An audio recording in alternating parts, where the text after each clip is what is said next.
Well, most of us are used to an elegant white dress, a tailored tuxedo, and a big bouquet to toss to the ladies. But what about weddings traditions from other cultures around the world? We want to learn about some of them this morning. We've brought in some friends from different backgrounds.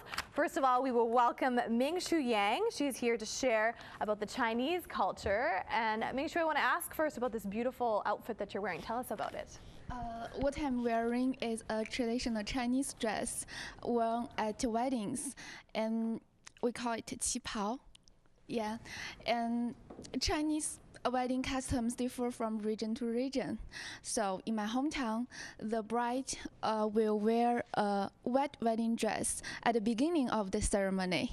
And when she makes a toast with guests, and she will change to a qipao. And usually the qipao is made of 100% silk, and it can be very expensive. So what is this you have in your hand with you? Oh, it is the red envelope. It is for wrapping money, because gifting money is a very important part of the ceremony. So it is very important. And you know, in the door game, the groom will be blocked outside of the bridesmaids by the will be blocked outside of the bride's dressing room, and then he will need to present envelopes stuffed with money to the bridesmaids. And in the tea ceremony, the groom parents will gift the bride with a red envelope with amount of money ending in 9. That is because number 9 represents forever in Chinese culture. It's also my hockey number, so that's good. It's also Daryl's hockey number. There you go. Thank you, Ming-Shu. Thank you very much. You look beautiful. We'll bring up Jolie and Lauren next, and they are going to tell us about some First Nations traditions. Lauren's going to be talking. Lauren, tell us what Jolie is wearing. Jolie's wearing, well, it's a white buckskin dress that she hand-designed, handmade. It was a few months before the wedding that she got to work on it, and it's actually to see it further, we have it on display in our boutique downtown Regina. But basically, it's her design, and my understanding is this is what she wore for the ladies, the white buckskin, and then she designed the beadwork and such, and kind of to her specifics, just as much as you know, people have their colors in a wedding. This is her choice of design. If you see the koru in there, that's our way of representing a new beginning between the two of us. And there's also ribbon shirts, which I didn't wear for myself. I'm holding a blade of sweetgrass, and the sweetgrass in the culture is for purifying, cleansing. You can use sage or cedar, depending on what it is. It's for cleansing and purification. Gets you off to a fresh start. Yes, pretty much, yeah. Great. Excellent. Thank you so much for being here and for showing and sharing with us this morning. Next contestant, come on down. Diana and Elena, they're representing the Ukrainian culture here. And they brought pictures of them. Yes.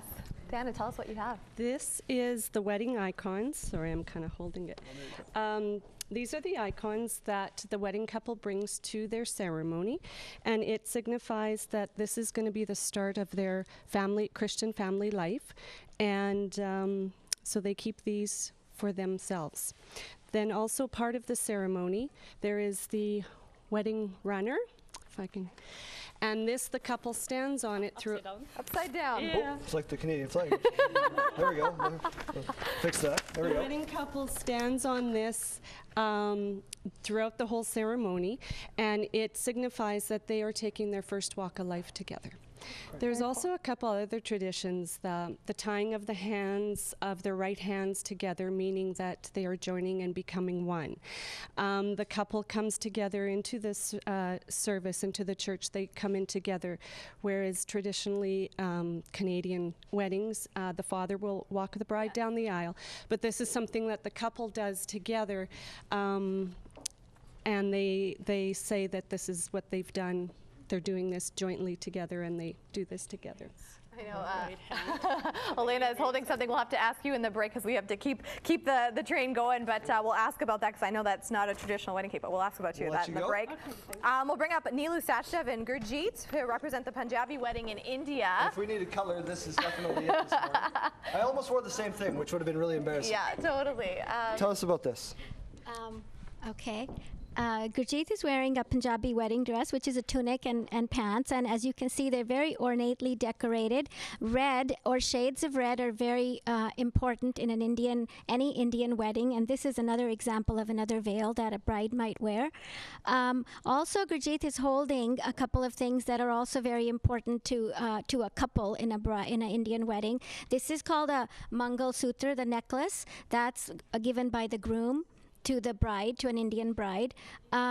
This is Sindhur, which is worn up here in the hair by the bride, which is also given by the groom. Another important aspect is the scarf that she's holding. That scarf is tied in a knot with her veil. That scarf goes over around the neck of the groom, and so then it's tied in a knot by the father of the bride to her veil. So that's how they're tied in a knot. They tie the knot.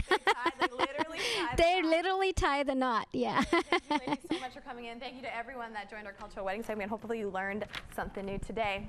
Let's turn things over to Danielle DeGraw, who is out and about this morning. Danielle.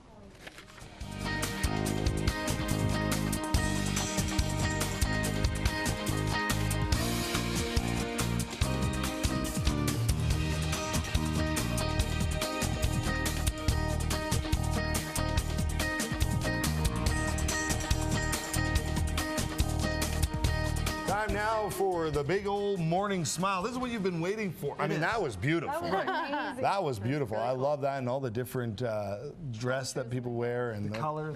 Yeah, absolutely fantastic. And it's all right here. You know what? That's what I love about Canada. You don't lose out just because